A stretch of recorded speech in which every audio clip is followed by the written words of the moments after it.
Hola, buenas tardes maestra, mi nombre es Sotelo Luna Eric Alejandro y hoy le voy a presentar mi portafolio de evidencias de la materia biología. El primer tema sería el 2.1, que sería el primer tema, sería variantes de la reproducción. ¿Qué son las variantes de reproducción? Es una de las características más notables de los organismos vivientes en su capacidad para producir más organismos. Las células comunidades son elementales en la vida, necesariamente tienen esta capacidad para la reproducción celular más común que aquella, por lo cual las células producen réplicas de sí mismas dividiéndose en dos. El ciclo celular es una serie también de sucesos que realizan las células mientras crecen y se dividen en el ciclo nuclear, que consta en 4 fases. Aparte también de las variantes de la reproducción, otro tema también sería la mitosis. La mitosis es el proceso celular por el cual se producen dos núcleos idénticos en preparación para la división celular. En general, la mitosis va seguida inmediatamente del reparto equitativo del núcleo celular, así como el resto de contenido celular de dos células hijas. De una forma tradicional y basándose en aspectos morfológicos observados en el microscopio óptico, la mitosis suele dividirse en 4 fases, que significaría profase, metafase, anafase y telofase. ¿Qué es la profase? La profase tardía, o también llamada prometafase, es el uso miótico que comienza a capturar y organizar las cromosomas. Las cromosomas se consideran aún más por lo que están muy compactas. La envoltura nuclear se descompone y las cromosomas se liberan, y el uso mitótico crece en algunos de los microtúbulos y empiezan a capturar más cromosomas. La segunda fase, que se llamaría metafase, es el uso que ha capturado todas las cromosomas y ha alineado el centro de la célula listos para poderse dividir. Todas las cromosomas se alinean en la placa metafísica, que se podría decir que no es una estructura física, sino en término en plano donde se alinean las cromosomas. La tercera sería la anafase, que son las cromátidas hermanas que se separan una de la otra y son jaladas hacia los polos opuestos de la célula. Y por último, quedaría la telofase. Es la célula que ya casi ha terminado de dividirse y comienza a restablecer sus estructuras normales mientras ocurre de la citocinesis, que significa división del contenido de la célula. Entonces, también tenemos la meiosis. La meiosis es un proceso de división celular a través del cual, a partir de una célula diploide, se producen 4 células haploides. Las células haploides son aquellas que contienen un solo juego de cromosomas, que significa que los gametos o las células sexuales, es decir, los óvulos y los espermatozoides, son células haploides. Así pues, el objetivo de la meiosis es generar células sexuales. La meiosis se divide en 4 fases: profase 1, metafase 1, anafase 1 y telofase 1. La profase 1 son las cromosomas que se condensan y se forman pares, se producen en el entrecruzamiento y la recombinación genética, que permiten el intercambio de partes de cadenas de ADN que dan lugar a un nuevo material genético. La metafase 1 son los pares homólogos que se alinean en la placa metafísica que producen la separación. La anafase 1 son las cromosomas que se separan moviéndose a extremos opuestos de las células, mientras que las cromátidas hermanas permanecen juntas. La telofase 1 se forman las células haploides. Cada cromosoma tendrá 2 cromátidas hermanas, ya que no serán iguales entre sí. Otro tema acerca de las variantes de la reproducción, no podía faltar reproducción. ¿Qué es la reproducción? La reproducción es un proceso biológico que permite la creación de nuevos organismos en todas las formas de vida, además de posibilitar la formación de nuevos individuos semejantes a sus progenitores, es decir, a sus padres, asegurando la continuidad de las especies a través de la reproducción. Aparte de la reproducción tenemos la reproducción asexual. La reproducción asexual es cuando un nuevo individuo es formado a partir de un solo padre, incluyendo el fisiobinaria en bacterias y los Espermatogénesis en algunos animales. Durante la reproducción sexual en animales, la fertilización puede ser interna o externa, y aquí tenemos un breve cuadro de algunas características y algunos ejemplos. Bueno, cambiando al tema, tenemos la genética. ¿Qué es la genética? La genética es una rama de la biología que estudia como las características y los rasgos físicos que se transmiten en una generación a otra. Para comprender esta herencia, examina los genes que se encuentran en las células del organismo y que poseen un código especial denominado ADN. Uno de los padres de la genética fue Gregor Johann Mendel. Fue un fraile agustino católico y naturalista que formuló por medio los trabajos que llevó a cabo con diferentes variedades del guisante o arveja, las hoy llamadas leyes de Mendel, que dieron origen a la herencia genética. De los primeros trabajos en genética fueron realizados por Mendel. ¿Quién fue Mendel? Mendel fue un monje austriaco en el siglo XVIII que estableció las leyes básicas de herencia genética mucho antes del término gen. Fue acuñado en la huerta del monasterio Mendel. Llevó a cabo de miles de cruces de distintas variedades de la planta del guisante. La genética, tenemos el cuadro Punnett. ¿Qué es el cuadro Punnett? El tablero o cuadro Punnett es un diagrama diseñado por Reginald Punnett y es usado por los biólogos para determinar la probabilidad de que un producto tenga un genotipo particular. Todos los genotipos son alelos, por lo tanto todos son conocidos como Punnett, normal o adyacente. Tendríamos un breve ejemplo sobre lo que es el cuadro Punnett y un breve ejemplo, y pues aquí la demostración. Anteriormente, Mendel fue uno de los padres de la genética y pues promovió sus leyes. En general son 3 leyes y vamos a describir la primera ley. La primera ley o principio de la uniformidad de los individuos, que es la primera ley de Mendel, de la primera generación filial, establece que cuando se cruzan dos individuos de raza pura, la primera generación filial será igual entre ellos y además sobresaldrá en el rasgo fenotípico de uno de los progenitores. Las razas puras están compuestas por alelos que determinan su característica sobresaliente. De Mendel, o llamada principio de la segregación, consiste en el cruce de los individuos de la primera generación filial tendrá lugar en una segunda generación filial en la cual reaparece el fenotipo y genotipo del individuo recesivo, resultando lo siguiente. Es decir, el carácter recesivo permanecería oculto en una proporción de 1 a 4. Y aquí tendríamos un breve ejemplo.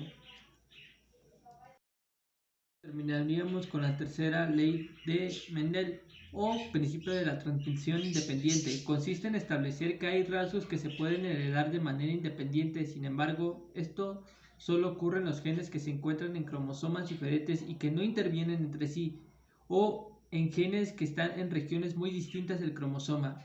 Asimismo, al igual que la segunda ley, esta se manifiesta en mejor de la segunda generación filial. Mendel obtuvo esta información al cruzar guisantes cuyas características, es decir, color y rugosidad, se encontraban en cromosomas diferentes.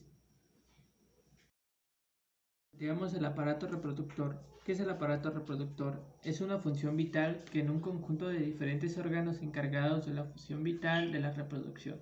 O sea, la condición de función vital que es debida no a un solo individuo, sino a un conjunto de la especie.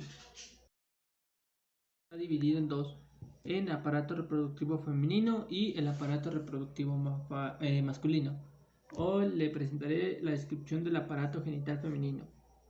¿Qué es el aparato genital femenino? Se compone de dos partes. El útero, que alberga el feto en desarrollo, produce secreciones vaginales y uterinas y traslada el semen a las trompas uterinas o de falopio, y los ovarios, que producen a los ovocitos o gemetos femeninos.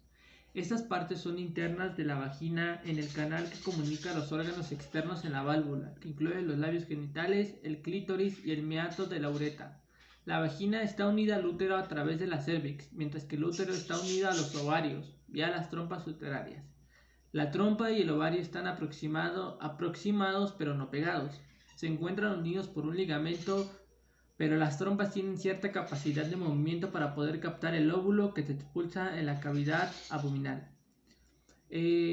está compuesto por varios órganos y yo les voy a describir los primeros 4, que son las glándulas sexuales femeninas, en concreto 2, de forma ovalada y unos 3 centímetros de tamaño, ubicada al final de cada una de las trompas de falopio y cuyo interior se encuentran los óvulos. Con cada ciclo menstrual, uno de los óvulos completa la maduración y atraviesa la corteza para desprenderse del interior de la trompa de falopio a la espera de ser fecundado por un espermatozoide. La número 2 serían las trompas de falopio. Las trompas de falopio o trompas uterinas son 2 conductos ubicados a izquierda y derecha del cuerpo del útero, que lo unen con los ovarios, que se encuentran en la cavidad abdominal y tienen unos 10 centímetros de largo y se encargan de transportar al óvulo que se desprende de uno de los ovarios y transportar a los espermatozoides hacia el óvulo. El siguiente sería el útero. El útero, también llamado matriz, es el órgano ginecológico interno de mayor tamaño. Se trata de un órgano muscular, hueco, de unos 8 centímetros de longitud y 5 centímetros de ancho, con una forma que recuerda a una pera, y su principal función es que alberga el feto y la placenta durante todo el embarazo. Consta de 2 partes, diferenciadas, que el cuerpo del útero y el cérvix. Por último, quedaría la vagina. La vagina es un conducto interno recubierto por una mucosa comunicativa, la válvula con el cuello del útero o cérvix. La vagina tiene una apertura externa que puede estar parcialmente recubierta por el himen y se trata de un conducto elástico de unos 8 o 11 centímetros de longitud, formado de numerosos pliegues y recubierto de una mucosa. Aparato reproductor masculino. El aparato reproductor masculino es el encargado de garantizar la reproducción en las personas de sexo masculino. Está formado por órganos internos y externos. Los principales órganos externos son los testículos, el epídimo y el pene. Los testículos se alojan en el escroto y saco escrotal, formado por un conjunto de envolturas que lo cubren y lo alojan. Las estructuras internas son los conductos deferentes y las glándulas accesorias que se incluyen a la próstata y las glándulas vulvenarias. El aparato masculino está compuesto, por igual como el de la mujer, por varios órganos, pero yo le voy a describir los primeros 4. Empezaríamos con los testículos. Los testículos son cuerpos ovoides con un tamaño medio a 4 o 7 centímetros de largo y de 20 a 25 milímetros de volumen. En general, el testículo izquierdo cuelga un poco más del derecho. Los testículos tienen 2 funciones principales: producir espermatozoides y producir testosterona. El siguiente sería el conducto deferente. El conducto deferente es un canal firme en el tamaño de un espagueti que transporta los espermatozoides desde el epidimo, y este conducto viaja desde cada epidimo hasta la parte posterior de la próstata y se une a una de las 2 vesículas seminales. En el escroto, otras estructuras como fibras musculares, vasos sanguíneos y nervios también acompañan cada conducto deferente y juntos forman una estructura entrelazada. El siguiente sería la uretra. Cumple con una doble función. El hombre es la parte de varias vías urinarias que transporta la orina desde la vejiga y la parte del aparato reproductor por la cual eyacula el semen. Y por último, quedarían las vesículas seminales, situadas encima de la próstata. Se unen a 2 conductos deferentes para formar los conductos eyaculadores. Se cruzan la próstata y las vesículas seminales, que producen el líquido que nutre a los espermatozoides. Este líquido suministra la mayor parte del volumen del semen y con él expulsan los espermatozoides durante la eyaculación. El resto del líquido se forma en el semen, que proviene de los conductos deferentes y de las glándulas Cooper de la uretra. Tema que será las infecciones de transmisión sexual. ¿Qué son las infecciones de transmisión sexual o el ITS? Las infecciones o enfermedades de transmisión sexual son aquellas causadas por microorganismos que se transmiten principalmente por contacto, piel o mucosas con la piel, mucosas o por intercambio de fluidos en las relaciones sexuales. Existen diferentes microorganismos que pueden causar estas infecciones, ya sean los hongos, las bacterias, los virus y los parásitos. También es importante saber que muchas de estas infecciones pueden pasar inadvertidas, sobre todo al inicio, ya que algunas de ellas pueden cronificarse a dejar secuelas permanentes. Algunas infecciones de transmisión sexual son el papiloma, que por lo regular 102,3 personas por cada día de 1000 personas es frecuente que lo tengan. Se podría decir que el papiloma es más frecuente a nivel mundial y también es nuestro medio. Otra también sería la herpes genital y oral, que el número de casos de herpes es de 46,3 casos por día, que eso equivale a 1000 personas, o sea, por día. Estas infecciones también están aumentando en los últimos años. También otra sería la gonorrea, que quedaría de 22,22 casos por día. Y se podrá decir que en el 2017 se diagnosticaron casi 89.239 casos de infección por gonococo de la Unión Europea. Eh, Eso sería como las infecciones de transmisión sexual más comunes que se podrían dar. La única manera para prevenir 100% garantizado es evitar toda la clase de contacto sexual, ya sea sexo vaginal, anal u oral, y contacto genital de piel con piel con otra persona. Pero si tienes sexo, practicar es un sexo seguro reduce las probabilidades de contagio. El sexo seguro significa usar condones femeninos o barreras bucales. Estas barreras detienen los fluidos y algo de roce piel a piel que transmiten el ETS. Puedes usar condones para sexo vaginal, sexo anal o sexo oral. Y puedes utilizar condones femeninos para el sexo vaginal y sexo anal.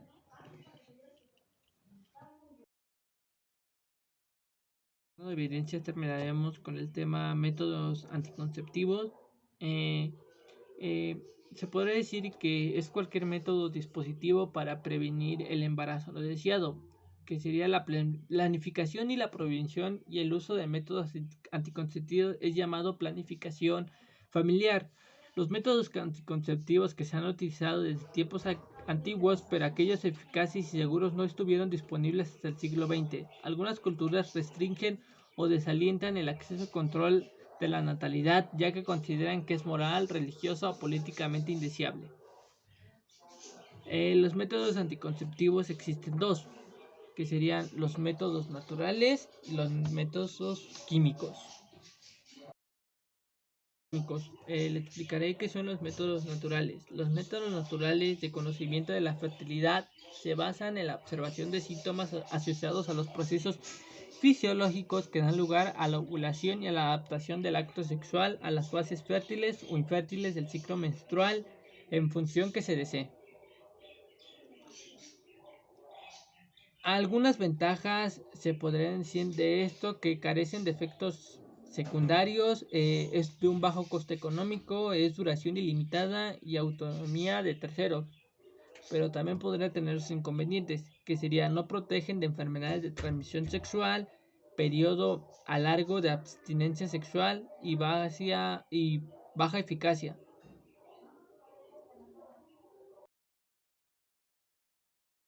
Es decir, que son sustancias químicas que alteran la movilidad de los espermatozoides. Normalmente se utilizan para incrementar la efectividad de métodos de barrera de contracepción como los condones masculinos, femeninos o como el diafragma, o bien solo los óvulos vaginales. De mi parte, yo soy el alumno Sotero Luna Eric Alejandro, le mando un fuerte abrazo y nos vemos.